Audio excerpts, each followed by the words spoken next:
Are you ready to bid government contracts?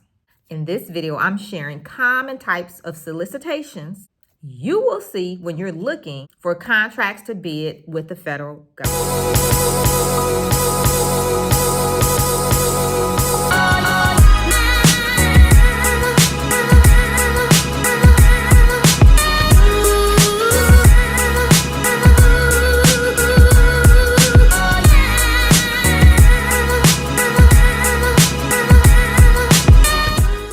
Welcome back to the channel. I'm Felicia over at FeliciaStreeter.com, where I help small business owners just like you make the transition from the private sector into the government sector. I help you guys navigate the government RFP process, add a new revenue stream to your business, and get your business AA ready so that you can have a solid foundation built so that you can take your business from where it's at, making six figures, on into the $1 million year as a government contractor and on to those $1 million government contracts. So if you're looking to grow your government contracting business, make sure you subscribe to this channel, turn on the notification bell, and go ahead and like this video.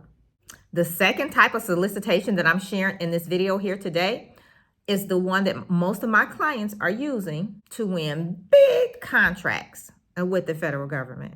All right, so let's get into the three types of government solicitations. So the first one I want to talk about is your invitation to bid. Your IFB is the acronym that the government uses. There's usually little to no guesswork as to how this project will be completed. The bids are sealed in an envelope and then opened publicly at a designated time. And then this type of contract is usually awarded to the lowest bidder.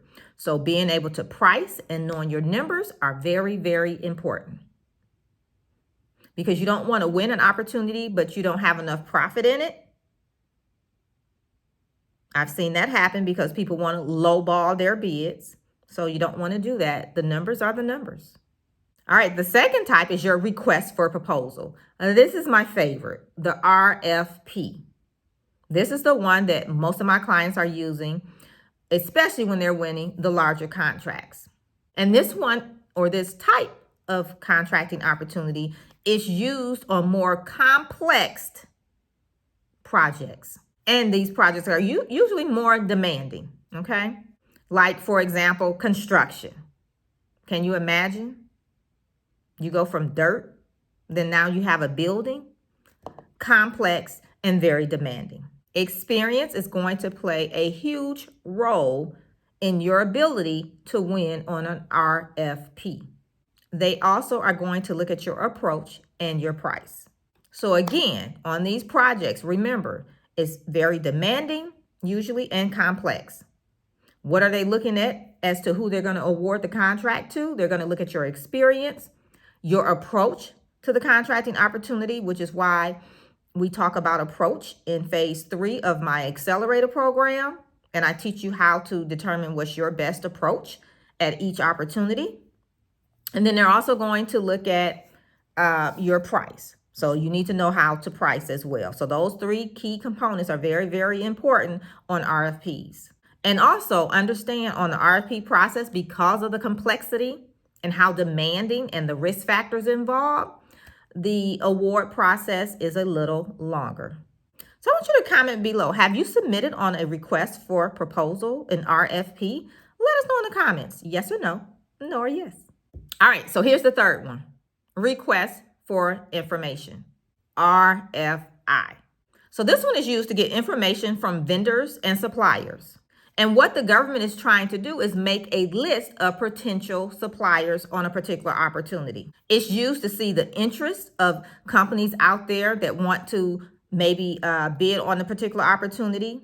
But also it lets the government knows if there's any capable companies out there able to do the work. You see how capable, capacity, that C word keeps popping up because it's very, very important. You always need to know your capacity and what you're capable of doing.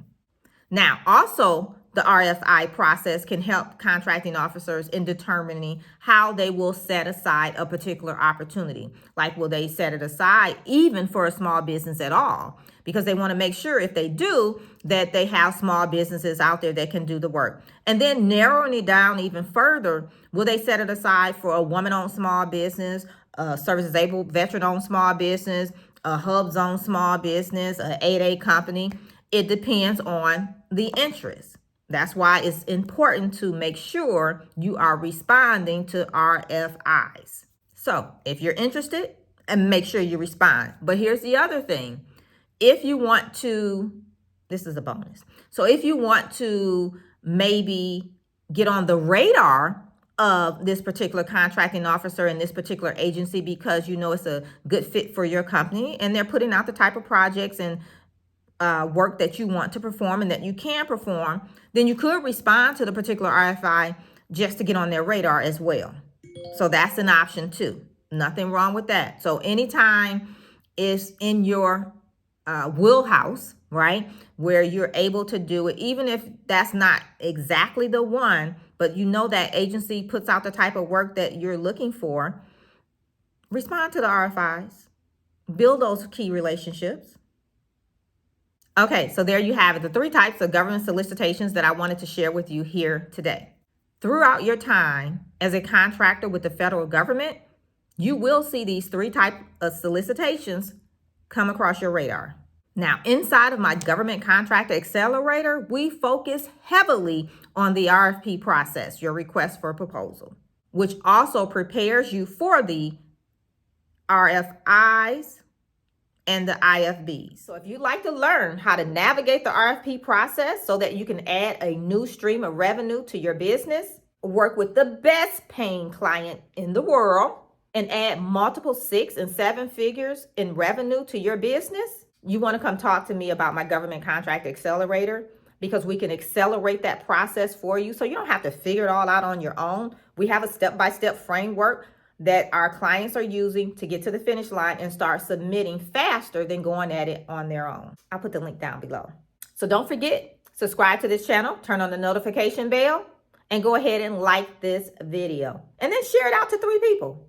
3 other small businesses that you know. Share the video out. Show some love today. And then I want you to remember, you're just 1 contract away. I'll see you right back here real soon. Bye for now.